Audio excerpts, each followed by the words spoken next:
श्रावण महात्म्य 11वां अध्याय रोटक तथा उदुम्बर व्रत का वर्णन।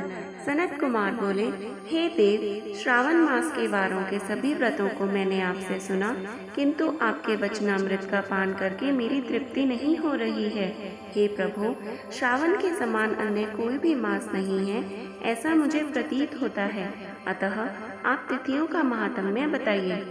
ईश्वर बोले, हे सनत कुमार, मासों में कार्तिक मास श्रेष्ठ है, उससे भी श्रेष्ठ माघ मास कहा गया है, उस माघ मास से भी श्रेष्ठ वैशाख है और उससे भी श्रेष्ठ मार्गशीर्ष है, जो श्री हरि को अत्यंत प्रिय है। विश्व रूप भगवान से उत्पन्न होने से ये चारों मास मुझे भी अत्यंत प्रिय हैं, किंतु 12 मासों में श्रवण तो साक्षात शिव का ही रूप है। हे सनत कुमार, श्रावण मास में सभी तिथियां व्रत युक्त हैं, फिर भी मैं उनमें प्रधान रूप से कुछ उत्तम तिथियों को आपको बता रहा हूँ। सर्वप्रथम मैं तिथि तथा वार से विस्तृत व्रत आपको बताता हूँ। श्रावण मास में जब प्रतिपदा तिथि में सोमवार हो तो उस महीने में 5 सोमवार पड़ते हैं। उस श्रावण मास में मनुष्य को रोटक नामक व्रत करना चाहिए। यह रोटक नामक व्रत 3.5 महीने का भी होता है। यह लक्ष्मी की वृद्धि करने वाला तथा सभी मनोरथों को सिद्ध करने वाला होता है।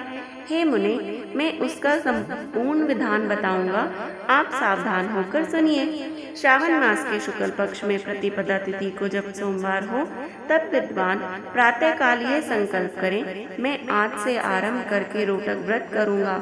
हे सुरश्रेष्ठ, हे जगत गुरु, मुझ पर कृपा कीजिए। उसके बाद अखंडित बिल्व पत्रों, तुलसी दलों, नीलोत्पल, कमल पुष्पों, कहलार पुष्पों, चंपा तथा मालती के पुष्पों, गोविंद पुष्पों, आक के पुष्पों, उस ऋतु तथा काल में होने वाले नानाविध अन्य सुंदर पुष्पों, धूप, दीप, नैवेद्य तथा नाना प्रकार के फूलों से शूलधारी महादेव की प्रतिदिन पूजा करनी चाहिए। विशेष रूप से रोटकों का प्रधान नैवेद्य अर्पित करना चाहिए। पुरुष के आहार प्रमाण के समान 5 रोटक बनाने चाहिए। बुद्धिमान को चाहिए कि उनमें से 2 रोटक ब्राह्मणों को दे दे, 2 रोटक का स्वयं भोजन करें और 1 रोटक देवता को नैवेद्य के रूप में अर्पित करें। बुद्धिमान को चाहिए कि शेष पूजा करने के अनंतर अर्घ्य प्रदान करें।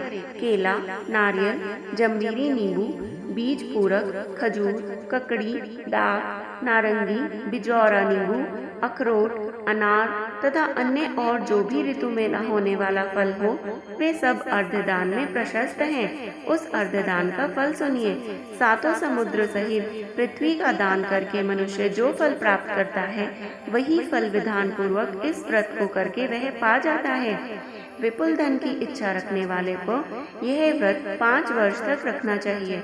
इसके बाद रोटक नामक व्रत का उद्यापन कर देना चाहिए। उद्यापन कृत्य के लिए सोने तथा चांदी के 2 रोटक बनाएं। प्रथम दिन अधिवासन करके प्रातःकाल शिव मंत्र के द्वारा घृत तथा उत्तम बिल्व पत्रों से हवन करें। हे तात, इस विधि से व्रत के संपन्न किए जाने पर मनुष्य सभी वांछित फलों को प्राप्त कर लेता है। हे सनत कुमार, अब मैं द्वितीय के शुभ व्रत का वर्णन करूंगा, जिसे श्रद्धा पूर्वक करके मनुष्य लक्ष्मीवान तथा पुत्रवान हो जाता है। औदुम्बर नामक वह व्रत पाप का नाश करने वाला है।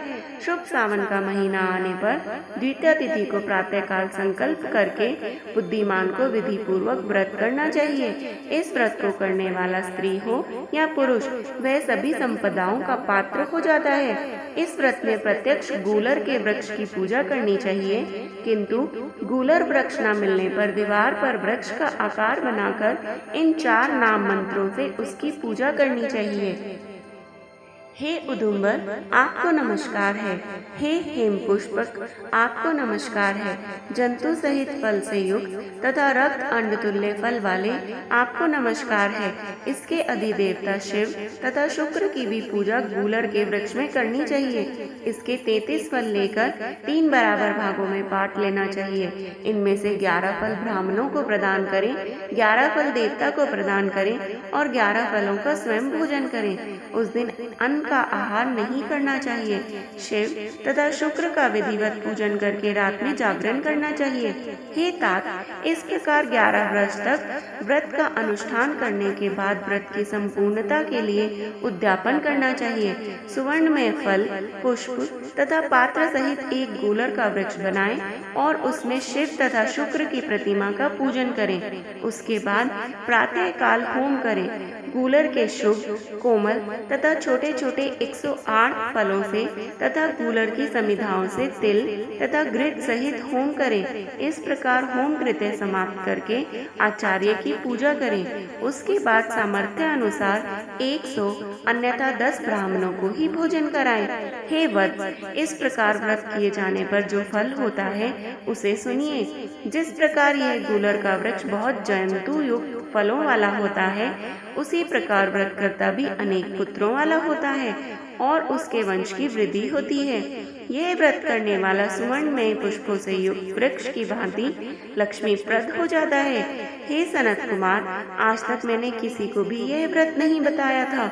गोपनीय से गोपनीय इस व्रत को मैंने आपके समक्ष कहा है।